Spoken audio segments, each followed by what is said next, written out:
अमेरिकी प्रशासन का कोई बड़ा अधिकारी किसी देश में जाना चाहे और उस देश की सरकार उसे आने न दे, ऐसा शायद ही आपने सुना होगा, लेकिन वाकई में ऐसा हुआ है और वो देश और कोई नहीं बल्कि नेपाल है।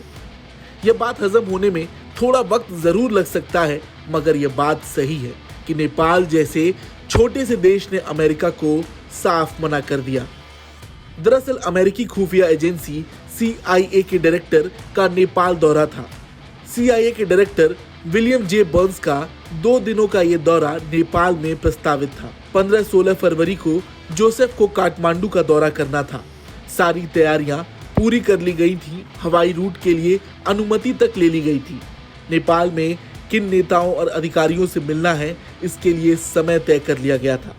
लेकिन दौरे से ठीक पहले प्रधानमंत्री प्रचंड ने CIA के डायरेक्टर के भ्रमण को रद्द करने को कह दिया। नेपाल सरकार की तरफ से अचानक लिए गए इस फैसले से काठमांडू स्थित अमेरिकी दूतावास तो स्तब्ध ही है, लेकिन वॉशिंगटन में बैठे अमेरिकी प्रशासन भी हैरान है, क्योंकि सारी तैयारियां कर ली गई थी। अमेरिकी खुफिया विभाग CIA के प्रमुख 2 दर्जन प्रतिनिधियों के साथ काठमांडू पहुंचने वाले थे। नेपाल के विदेश मंत्रालय से मिली जानकारी के मुताबिक CIA के डायरेक्टर बर्न्स के लिए राष्ट्रपति, प्रधानमंत्री, रक्षा मंत्री, विदेश मंत्री, नेपाली सेना के प्रधान सेनापति सहित कुछ अन्य राजनीतिक दल के शीर्ष नेताओं के साथ मुलाकात तय की गई थी। लेकिन अमेरिकी अधिकारी के भ्रमण के एंड वक्त से ठीक पहले प्रधानमंत्री ने इजाजत नहीं दी। हालांकि नेपाल के इस फैसले से सभी परेशान हैं कि आखिरकार उसने ऐसा क्यों किया। कहीं यह फैसला किसी के दबाव में तो नहीं लिया गया। हालांकि बताया जा रहा है कि नेपाल के प्रधानमंत्री प्रचंड ने अमेरिकी खुफिया एजेंसी के प्रमुख के भ्रमण से गलत संदेश जाने के कारण उसे रद्द करने का आदेश दिया है।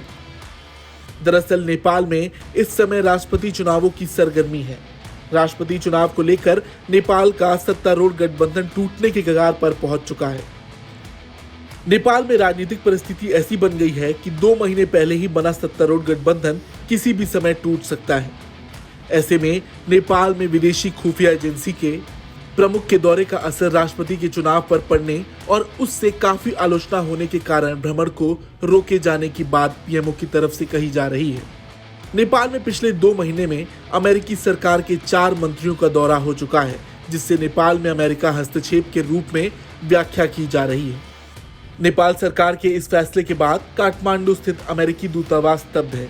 वॉशिंगटन में बाइडेन प्रशासन हैरान और परेशान है कि आखिरकार नेपाल सरकार ने उसके इतने बड़े अधिकारी का दौरा क्यों रद्द कर दिया। नेपाल में अमेरिकी खुफिया एजेंसी के प्रमुख के दौरे को अत्यंत ही गोपनीय रखा गया था। यहाँ तक कि PMO तक को बहुत बाद में बताया गया कि अमेरिका से किसका दौरा होने वाला है। पहले सिर्फ अमेरिका के रक्षा मंत्रालय के किसी मंत्री के दौरे की बात कही गई, ताकि दौरे को बेहद ही गोपनीय रखा जा सके। हालांकि एक खबर तो यह भी सामने आ रही है कि नेपाल के इस फैसले में चीन का भी हाथ हो सकता है, क्योंकि काठमांडू में राष्ट्रपति चुनाव से ठीक पहले चीन की बढ़ती सक्रियता को देखते हुए अमेरिकी दूतावास आग बबूला हो गया है। नेपाल के राष्ट्रपति चुनाव में उम्मीदवारों के नामांकन भरने के दिन से 48 घंटे पहले चाइनीज राजदूत की सक्रियता की काफी आलोचना हो रही है। ब्यूरो रिपोर्ट, भारत तक।